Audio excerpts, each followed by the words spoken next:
forgotten the promise we made that day.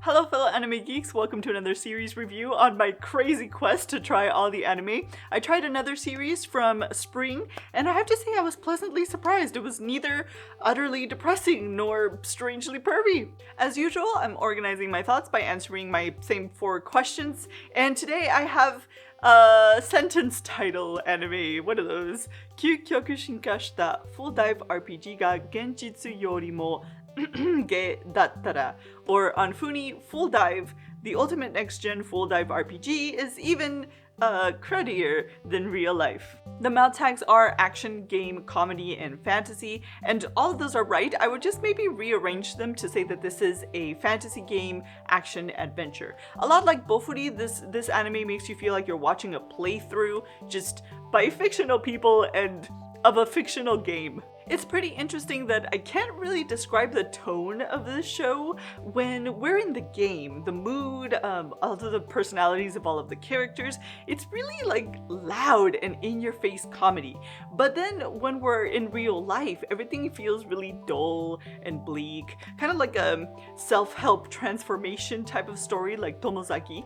And then when you completely remove the comedic like gameplay aspect of it and just look at the game itself, the mood and tone of that game is really dark. So even though it's a completely different genre, that edge reminds me of hakumanuinochi.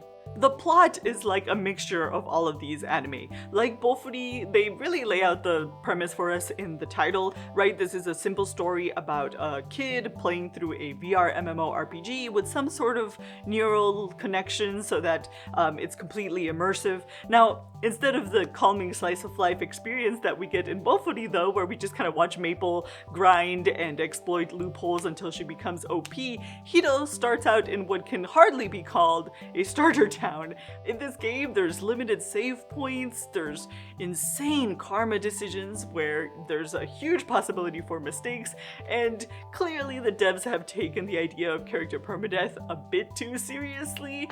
So it's all of these harsh game mechanics that really is what reminded me of hakumanuinochi. Like in Sentouin, there's this crazy collection of fantasy tropes and character types. In this game, there's an infinite amount of AI generated NPCs, all with crazy hashed out personalities and actually like player choice driven evolutions. There's also this like weirdo collection of player characters that are still sticking with this like hard realistic game, even though its popularity just completely tanked immediately after its release, which by the way is 10 years before our protagonist actually gets to play it. All of these characters interact in an unexpected way and nothing really turns out right for our protagonist. I mean, what good is a harem if they're all yandere?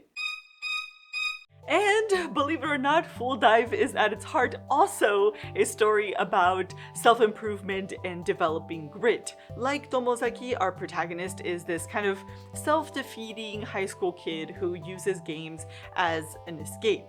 But somewhere along the way, he discovers a guide or encounters a mentor figure that inspires him to take all of these game tactics and apply them to his real life. It was actually one of my favorite elements of Tomozaki, and I'll say it again for this anime, but it's not too far off like a real branch of psychology. Watch Jane McGonigal's TED Talk on gaming psychology if you want to feel like your hours and hours of gaming are not a waste of time.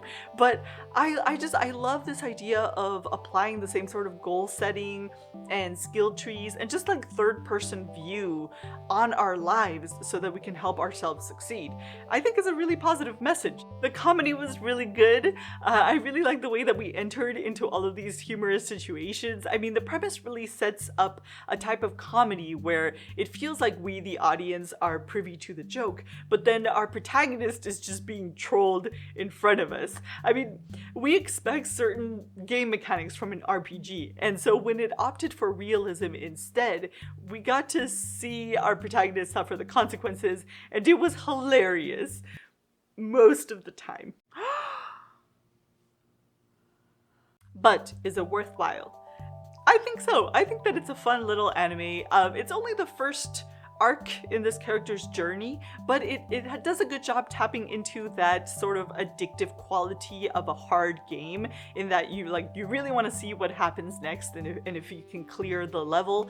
But if I had one criticism, it would be that our character was borderline cheesy in taking NPCs so seriously. I mean, don't get me wrong, it wasn't like infinite Dendrogram level cheesiness where our protagonist acts like this big shot hero because he saved an NPC from being erased, but at the end of the day, it's still a game, right? So you're not really a hero, guy. And this is coming from somebody who's like just sank hours into Blessings of Nature until I could leave that cave without anybody dying with my puny little character.